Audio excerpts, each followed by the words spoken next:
Let's talk about Dragon movie. ஒரே லைன்ல சொல்லணும்னா Pradeep Ranganathan knows how to give the best blows to தருதல புறம்போக்குங்க அவுட் there. உருப்படுறது எப்படின்னு பேசிக்கா தெரியாம இருந்தீங்கன்னா பிரதீப் அண்ணா உங்களுக்கு அழகா ப்ளோ கொடுத்துட்டு போவாரு. நான் அவனே வாழ்க்கையில உருப்பட்டா நான் உருப்பட மாட்டேன். சத்தியமா அடிச்சு சொல்ற காலேஜ் வாசல்ல பிச்சை எடுப்பேன். ஃபர்ஸ்ட் கிளாஸ் டிஸ்டிங்ஷன் வாங்கி லிங்க்டின்ல வேலை தேடி பிச்சை எடுக்கிறான். இந்த புறம்போக்கு பேச்செல்லாம் கேட்டுட்டு இருந்தேன்னு வச்சுக்கோ நாசமா. ஆக்டர் பிரதீப் ரங்கநாதன் நடிப்பில் அஸ்வத் மாரிமுத்து டைரக்ஷனில் உருவாகி இருக்க படம் தான் டிராகன். இந்த படத்தோட ட்ரைலர் ட்ரீசர் ரீசெண்டாக தான் ரிலீஸ் ஆயிருந்தது.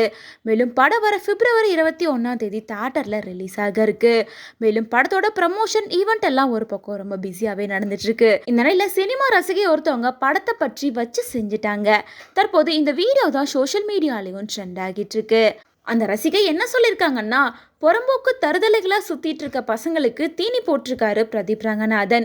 நீங்கள் இன்ஜினியரிங் படிச்சுட்டு வாழ்க்கையில் உருப்படுறது எப்படி அப்படின்னு தெரியாமல் சுற்றிட்டு இருந்தீங்கன்னா பிரதீப் உங்களுக்கு தப்பான வழி காட்டியிருக்காரு. இந்த படத்தை பார்க்கும்போது அவனே அவன் வாழ்க்கையில் முன்னுக்கு வந்துட்டான், நான் வரமாட்டேனா அப்படின்னு தோணும். ஆனால் சத்தியமாக இந்த படத்தை பார்த்து நீ உருப்படவே மாட்ட.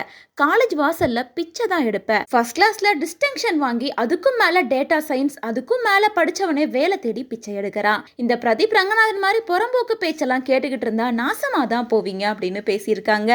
படம் ரிலீஸ் ஆகிறதுக்கு முன்னாடியே எதை வச்சு இவங்க இப்படி ஒரு ரிவ்யூ பண்ணியிருக்காங்க அப்படிங்கிறது தெரியல.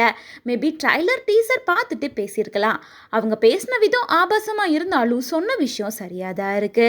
நல்லதை விட கெட்ட விஷயங்கள் தான் இளைஞர்களை சுலபமாக அட்ராக்ட் பண்ணும் அப்படிங்கிற மாதிரி இவங்களோட ரிவ்யூவுக்கு நிறைய பேர் சப்போர்ட் பண்ணிட்டு வராங்க. அதே போல் இது வெறும் படம் தான், படத்தை படமாக மட்டும் பார்க்கணும் அப்படின்னு கமெண்ட் பண்ணிட்டு இருக்காங்க. மேலும் இந்த மாதிரி ரிவ்யூ பண்ணுறதே படத்துக்கு நெகட்டிவ் பப்ளிசிட்டிக்காக தான். அவங்களே இப்படி பண்ணி படத்தை விளம்பரம் பண்ணிட்டு இருக்காங்க அப்படின்னு சொல்லிட்டு இருக்காங்க.